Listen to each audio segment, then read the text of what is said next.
قائد ملت جعفریہ آغا سید حامد علی شاہ موسوی نے یوم انہدام جنت البقیع پر اپنا پیغام جاری کرتے ہوئے کہا ہے کہ حرمین شریفین کی جانب بڑھتے ہوئے ناپاک قدم روکنا چاہتے ہیں تو مزارات جنت البقیع اور جنت المعلیٰ تعمیر کروائیں، وگرنہ اہل ایمان سے زندہ رہنے کا حق بھی چھین لیا جائے گا۔ آقائے موسوی کے خصوصی پیغام کی تفصیل جانتے ہیں اس رپورٹ میں۔ سپریم شیعہ علماء بورڈ کے سرپرست اعلیٰ قائد ملت جعفریہ آغا سید حامد علی شاہ موسوی نے کہا ہے کہ جنت البقیع اور جنت المعلیٰ سمیت سرزمین حجاز کے مزارات مقدسہ کی عظمت رفتہ کی بحالی عالم اسلام کے اتحاد کی کنجی ہے۔ روشن خیالی کے دعوے دار سعودی ولی عہد جنت البقیع کی تعمیر نو کروا کر انتہا پسندی اور مسلمانوں میں تفریق کی سازشوں پر کاری ضرب لگائیں۔ مزارات مقدسہ کی توہین کے خلاف شیعہ سنی ہمیشہ ہم قدم رہے اور رہیں گے۔ مزارات مقدسہ کی بحالی کے لیے جدوجہد کرنے والے تحریک خلافت کے رہنماؤں کی استقامت اور دور اندیشی یادگار رہے گی۔ صہیونیت، استعماریت اور برطانوی شیطانی سازش کے تحت جنت البقیع اور جنت المعلیٰ میں اسلام کے محسنوں کی نشانیاں مٹانا مسلمانوں سے تابوت سکینہ چھیننے کے مترادف تھا، جس کے نتیجے میں مسلمانوں سے خلافت، یکجہتی، خود مختاری، عزت، سرداری ہر شے چھن گئی۔ مسلم حکمران اسلامی آثار بحال کرائیں، اتحاد کی قوت سے استعماری اور صہیونی عزائم کو پاش پاش کر دیں، کشمیر و فلسطین کی آزادی کی راہ ہموار کریں۔ جنت البقیع اور جنت المعلیٰ کی بحالی کے لیے جدوجہد عشق رسالت کا مظہر اور دنیا اور آخرت میں نجات کی کلید ہے۔ مسلمان قرآن و اہل بیت سے رشتہ جوڑیں، اللہ کی نصرت کی کرامات کا ظہور آج بھی ہو سکتا ہے۔ دنیا بھر کے مسلمان 8 شوال کو پرامن آواز احتجاج بلند کر کے عشق رسول، محبت اہل بیت اطہار و جان نثاری امہات المومنین پاکیزہ صحابہ کبار کا ثبوت دیتے ہوئے امت مسلمہ کے زوال کے اسباب ختم کریں۔ عالمگیر یوم انہدام جنت البقیع کے موقع پر اپنے پیغام میں قائد ملت جعفریہ آغا سید حامد علی شاہ موسوی نے باور کرایا کہ بزرگان دین کی یادگاریں قائم کرنا ازرو قرآن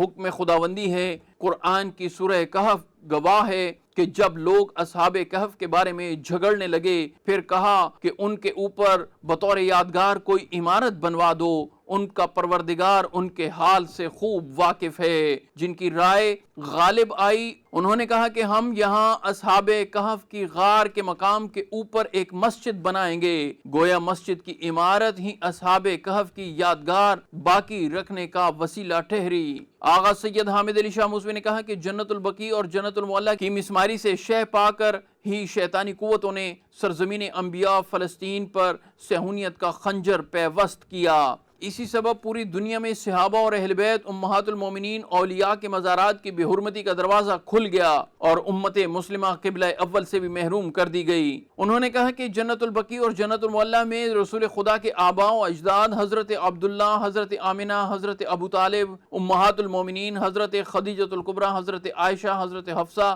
صحابہ کبار حضرت عثمان، سرداران جنت حضرت امام حسن، امام زین العابدین، امام باقر علیہ السلام، امام جعفر صادق اور محبوب خدا کی محبوب ترین ہستی خاتون جنت حضرت فاطمہ زہرا سلام اللہ علیہا کے مزارات کی مسماری، شام میں پاکیزہ صحابہ کبار کی قبور کھودنے، نواسی رسول سیدہ زینب سلام اللہ علیہا اور حضرت عمر بن عبد العزیز کے مزار پر حملے، عراق میں داعش کے ہاتھوں ائمہ اہل بیت اور حضرت امام ابو حنیفہ کے مزارات پر دہشت گردی اور انبیاء کرام حضرت شیس، حضرت یونس، حضرت دانیال اور حضرت جرجیس علیہم السلام کے مزارات کو ڈائنامائٹ سے اڑانے کی ناپاک جسارت، بھارت میں بابری مسجد کی مسماری، حضرت بل چرار شریف کی توہین اور اسلامی شعائر کی کھلی بے حرمتی، مسجد نبوی کی بے حرمتی کی کوششیں، شجر رسول کو گرایا جانا اور پاکستان سمیت دنیا بھر میں اولیاء کرام اور بزرگان دین کے مزارات پر حملے